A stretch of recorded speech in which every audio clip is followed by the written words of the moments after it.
बिस्मिल्लाहिर्रहमानिर्रहीम। आज हम एपिसोड 3 कवर करेंगे, चैप्टर 2 का। और आयत हमारे पास वही सूरह बकरा की चली आ रही है। एक ही आयत को हम अभी ख़त्म नहीं कर चुके। अल्लज़ीना युमिनूना बिल गैब व युकीमूनस सलाता व मिम्मा रज़क़नाहुम युनफ़िक़ून। ये जो पंजगाना नमाज़ पढ़ी जाती है कुरान की रूह से, इसका सिर्फ यही तसव्वुर नहीं है कि ये नमाज जो है सिर्फ यही तसव्वुर नहीं है जो बयान किया जाता है। ये नमाज जो है अस्सलात के उस बड़े दायरे में आ जाती है। उस बहुत बड़े दायरे को आप निज़ाम सलात कहेंगे। ये जो निज़ाम सलात है यही अकामत है, यानी किसी निज़ाम को कायम इस्टेब्लिश करना। कुरान करीम ने ये बताया कि कायनात की हर शय अपनी अपनी सलात और अपनी अपनी तस्बीह को जानती है, यानी इस मकसद हयात को, इन फ़राइज़ मनसबी को भी पहचानती है जो उसके लिए तख्लीक किए गए हैं, और ये भी जानती है कि इनके हुसूल के लिए किस तरीके से जद्दोजहद करनी चाहिए। इस मकसद के लिए अशिया कायनात को ये चीज़ें फितरत से वदीयत कर दी गई हैं और इंसान की तरफ नबी को वही कर दी गई है। उन्हें तो अपने अपने हिसाब से वही कर दी गई है और नबी के ज़रिए वही सिर्फ इंसानों को की गई है जो कुरान के अंदर है। निज़ाम सलात पूरी नौ इंसानी के लिए एक अजीम इनकलाब का पेश खेमा है। कुरान कहता है कि अल्लज़ीना इन मक्कन्नाहुम फिल अर्दि व अक़ामुस सलाता व आतुज़ ज़काता व अमरू बिल मारूफ़ व नहौ अनिल मुनकर 22/41। ये जमात मोमिनीन वो है कि जब उन्हें ज़मीन में तमक्कुन हासिल होगा, जब उनकी अपनी हुकूमत कायम होगी, तो फिर ये अकामत सलात करेंगे और इताए ज़कात करेंगे। कुरान हकीम ने अकामत सलात को तमक्कुन फिल अर्द के लिए मशरूत करार दिया है। मज़हब की दुनिया में अमर बिल मारूफ़ और नही अनिल मुनकर का मफ़हूम अमली तौर पर ख़त्म हो चुका है। ये चारों टुकड़े अमर बिल मारूफ़, नही अनिल मुनकर, सलात, ज़कात जब दीन से हटकर मज़हब में आए तो इनके मफ़हूम के दायरे सुकर कर रह गए और दानिस्ता इसके मफ़हूम को लाकर उस गली में खड़ा कर दिया गया जो पहले से बंद गली थी। सलात नमाज रह गई और ज़कात साल के बाद 2.5% निकाल दें खैरात के तौर पर, ये हो गया। और अमर बिल मारूफ़ और नही अनिल मुनकर का नाम सिर्फ वाज और तबलीग करना रह गया। इन चीज़ों के लिए तो तमक्कुन फिल अर्द की ज़रूरत नहीं होती। इसके लिए क्या ज़रूरत है कि तमक्कुन फिल अर्द हो? तमक्कुन फिल अर्द की ज़रूरत को सूरह नूर में भी वाज़ेह कर दिया गया है। वअदल्लाहुल लज़ीना आमनू मिनकुम व आमिलुस सालिहात ला यस्तखलिफन्नहुम फिल अर्द 24/55। ये हमारा वादा है कि जो लोग भी इन सदाकतों पर यकीन रखेंगे और इसके बाद सलाहियत बख्श प्रोग्राम पर अमल पैरा होंगे तो हम उन्हें ज़मीन में हुकूमत अता करेंगे। ईमान और आमाल सालिह का लाजमी नतीजा तमक्कुन फिल अर्द होता है और इस तमक्कुन फिल अर्द की बुनियादी खसूसियत निज़ाम सलात है।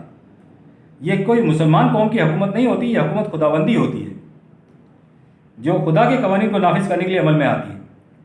वाक़िमुस सलात व आतुज़ ज़कात 24/56। अकामत सलात होगी, ईताए ज़कात भी होगी। खुदा के कवानीन के निफाज के लिए इंसानों के पास अपनी मुमलिकत और ज़मीन का होना ज़रूरी है। कुरान इस मुमलिकत की अहम खसूसियत बतला रहा है। वल्लज़ीना इस्तजाबू लिरब्बिहिम। जमात मोमिनीन के अफराद अपने 42/38। जमात मोमिनीन के अफराद अपने खुदा के तमाम कवानीन पर लब्बैक कहते हैं। ये वो लोग हैं जो अकामुस सलात 42/38 सलात कायम करते हैं और सलात के लिए मुमलिकत ज़रूरी है, इसके बगैर सलात कायम नहीं हो सकती। इस्लामी जमहूरियत का नज़्म व नस्क अमली तौर पर कुरानी हदूद के तहत बाहिमी मुशावरत से मशरूत है। वामरुहुम शूरा बैनहुम 42/38। इस्लामी जमहूरियत में ये लोग अपने मामलात बाहिमी मुशावरत से तय करते हैं। मसलन कवानीन खुदाबंदी को किस तरह इस्तेमाल यानी अप्लाई करना चाहिए, कवानीन खुदाबंदी के ताबे डायलॉग कैसे होने चाहिए और इन डायलॉग के ज़रिए कौन सा तरीका अख्तियार करने से ज़माने के तकाज़ों को मीट किया जा सकता है। हुकूमत इस्लामिया के अंदर इस बाहिमी मुशावरत का मतलब है कि कुरान के गैर मुतबद्दल उसूल और गैर मुतगय्यर कवानीन को अमलन नाफिज किस तरीक़ और ज़रिए से किया जाए। वो मुशावरत कवानीन नहीं बना सकती। जहाँ जहाँ भी कुरान ने निज़ाम सलात यानी अकीमुस सलात 30/31 कहा है तो फिर इसकी खसूसियत भी बतला दी है। मुनीबीना इलैहि वत्तक़ूहु 30/31। हर मामले में खुदा की तरफ रुख करते हैं ये लोग, उसी के कवानीन की निगहदाश्त करते हैं। फिर कुरान साथ ही साथ खबरदार भी करता रहता है, वला तकूनु मिनल मुशरिकीन 30/31। देखना कहीं ईमान लाने के बाद फिर मुशरिक ना हो जाना, इसलिए कि अकामत सलात के होते हुए फ़िरक़ाबंदी शिर्क अज़ीम है। मिनल लज़ीना फ़र्रक़ू दीनहुम व कानू शियअन कुल्लु हिज़्बिन बिमा लदैहिम फ़ारिहून 30/31-32।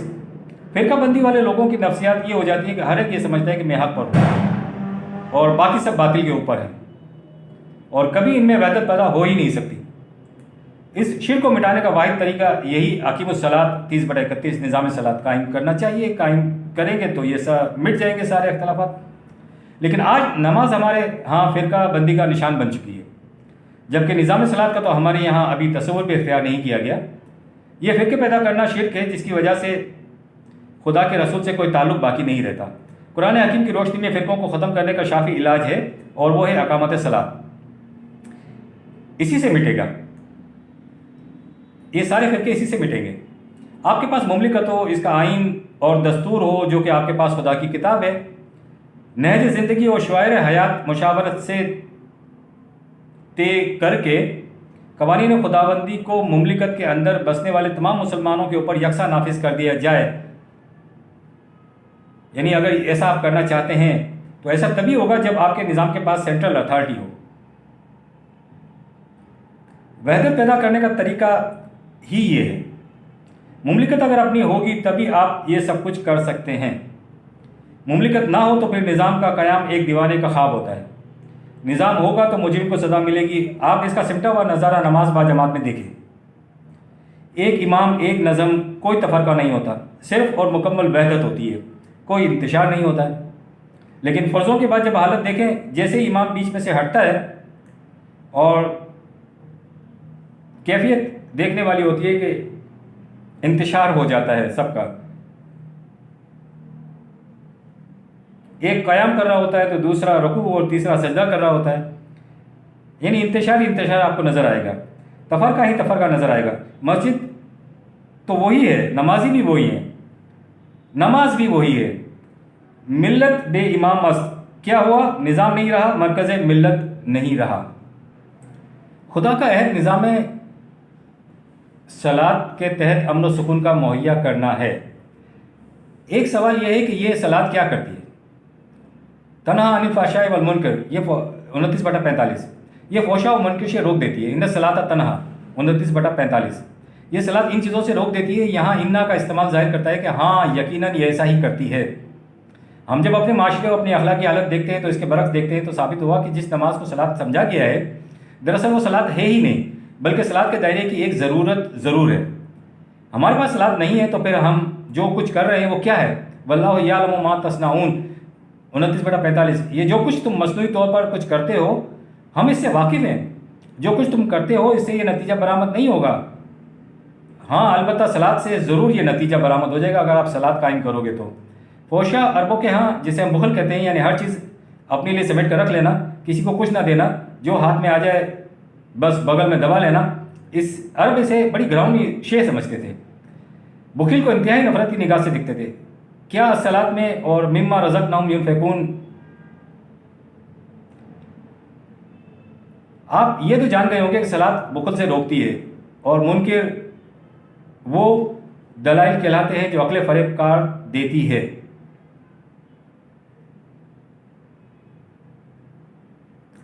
यानी मुनकिर वो कहलाते हैं जो अक्ल फ़रेबकार जो है दलाइल देती है, उसको मुनकिर कहते हैं। और सलात जो है वो बुखल से रोकती है। मसलन ये कि तुम अपनी फ़िक्र करो, तुम्हें दूसरों की क्या पड़ी है, ये मुनकिर है। और वो फोशा जिसे बुखल कहते हैं, हर किस्म की बुराइयों से पाक माशरे का वजूद क्यों कर मुमकिन हो सकता है फोशा और मुनकिर के साथ। सलात हमारे फोशा और मुनकिर के आगे दीवार बनकर कभी भी खड़ी नहीं होगी। यानी जो हम नमाज़ पढ़ते हैं उसमें ऐसा नहीं होगा कि सलात जो है वो कोई दीवार बनकर हमारे सामने खड़ी हो जाए।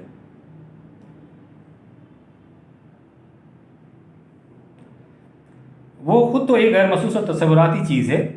सलात तो हम जैसे इंसानों के ज़रिए से ही ऐसा करेगी जो सलात पर कारबंद होंगे। यानी सलात तो हम जैसे इंसानों के ज़रिए से ही ऐसा करेगी जो सलात पर कारबंद होंगे। यानी हम अगर सलात का निज़ाम कायम कर लेते हैं तो फिर ये सब कुछ फोशा और मुनकिर से रुक जाएंगे। यानी मुसल्लिन नमाज पर तो हम, यानी मुसल्लिन जब ऐसा करेंगे तो नमाज पर तो हम सदियों से कारबंद हैं, लेकिन नताइज बतला रहे हैं कि फोशा और मुनकिर हमारे माशरे का उलिया बिगाड़ कर रख दिया है इन चीज़ों ने। जो मुसल्लिम नहीं होते इनकी कैफियत कुरान बताता है कि तदऊ मन अदबरा व तवल्ला 17/17, जहन्नुम उसको आवाज़ें दे देकर बुला रही है जो इन बातों से पीठ फेर कर चल देता है या गुरेज की राहें निकालता है। यानी जो इसको सिरे से मानता ही नहीं है। और हम वो हैं जिन्होंने गुरेज को अपना वतीरा बनाया हुआ है। यानी हमारी ज़िंदगी का शुआर ये कि जो आता चला जाए, समेटते चले जाओ। वह जमा आ 70/18, हम बस जमा करते चले जाते हैं। ये फोशा की तफसीर हो रही है कि चूँकि हम मुसल्लिम नहीं हैं इसलिए हमें जहन्नुम आवाज़ें दे कर बुला रही है। निज़ाम सलात के बगैर इंसान की खुद भी अकल उसे पागल बना देती है। 70/19, 20 और 21। इंसान को अगर अला हाल ही छोड़ दिया जाए कि उसके ऊपर सलात की जिम्मेदारी ना आए तो उसकी कैफियत ये हो जाएगी कि उसका पेट कभी भरेगा ही नहीं।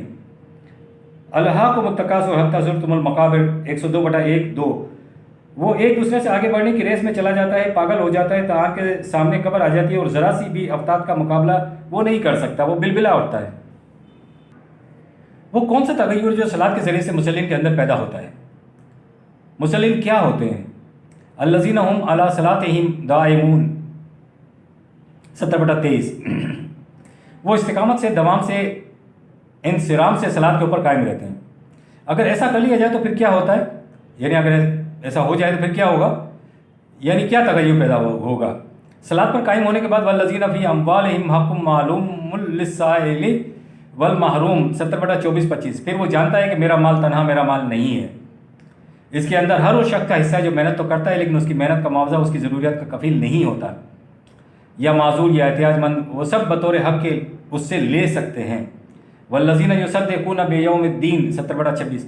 ये जो अद्दीन का दौर है ये वही दौर है जिसे हम अद्दीन का दौर कहते हैं। ये अस्सलात ही है जो इस दौर को सच्चा करके दिखाएगी और इस अस्सलात को कायम करने वाले को मुसल्लिम कहा जाता है। सलात ये कुछ करके दिखला सकती है। अहले जन्नत का सबसे बड़ा जुर्म मुसल्लिम ना होना है। मा सलकाकुम फी सकरा 74/42। तुमने ऐसा कौन सा जुर्म कर दिया था? यानी जहन्नुम में जाने वालों से पूछा जा रहा है जो कुशा कुशा जहन्नुम की तरफ जा रहे हो। कालू लम नको मिनल मुसल्लीन 74/43। वो कहेंगे कि हम मुसल्लिम नहीं थे। वलम नको नुत एमुल मिस्कीन 74/44। जिनके चलते हुए कारोबार रुक जाते थे हम उनकी रोटी का बंदोबस्त नहीं करते थे क्योंकि हम मुसल्लिम में से नहीं थे। वकुन्ना नहू दो माल खाएदीन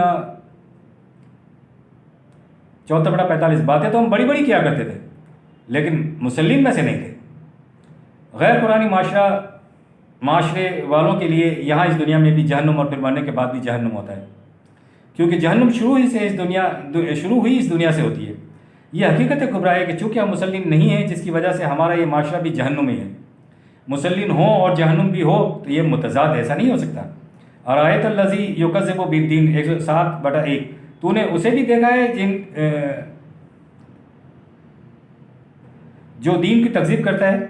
दीन के दुआवी को अपने अमाल से एक एक को चुन कर जुटलाना, ये हम करते हैं ना, एक एक दुआवी दीन का जो है उसको जुटलाते हैं। खुद अपने आप को झूठा साबित नहीं कर रहे होते हम। जिस दीन की तरफ अपनी निस्बत हम करते हैं उसने जो दुआवी किए हुए हैं उनको हम जुटलाते हैं क्योंकि दीन तो बताता है कि ऐसा करोगे तो ऐसा होगा, और जब हम ऐसा करते हैं और ऐसा नहीं होता तो इसका मतलब है कि हम खुद जुटला रहे हैं। निज़ाम सलात कायम करोगे तो फोशा और मुनकर तुम्हारे माशरे में नहीं होंगे। बजाय इसके ये नमाज पढ़कर साबित करता है कि देखो मैं अल्लाह के हुक्म को पूरा कर रहा हूँ और फोशा और मुनकर भी माशरे का हिस्सा है। ये कैसे हो सकता है कि हम सलात भी अदा करें और फोशा और मुनकर भी रहिए? तो नामुमकिन सी बात है। खुद तस्लीम नहीं करता कि मैं मुसल्लिम नहीं हूँ। कुरान के दुआवी को अपने अमल से झूठा साबित करता है। इन मुसल्लिम का अंजाम जो सलात की हकीकत को अमलन जुटलाते हैं 107/2 और 3 में आया है। ये जुटलाने वाले वो लोग होते हैं जो इन लोगों को धक्के देते हैं जो माशरे में तनहा रह जाए और जिनका चलता हुआ कारोबार रुक जाए, इसकी रोटी का इंतज़ाम भी नहीं करते और न तरगीब देते हैं। 107/4 और 5। ये वो मुसल्लिम नमाजी हैं जो नमाज सलात की हकीकत से बेखबर हैं। इनके लिए तबाही है 107/6 में आया है। ये वो कुछ कर लेते हैं जो लोगों के मुशाहिदे में आ जाए, जो देखा जा सके उसे दुरुस्तगी से अदा कर लेते हैं। यानी मैंने रुकू सही कर लिया, मैंने सजदा सही कर लिया, बस। रब्बना तकब्बल मिन्ना इन्नका अंतस समीउल अलीम। आज हमने एपिसोड 3 मुकम्मल किया है और आइंदा हम एपिसोड 4 पे जाएंगे।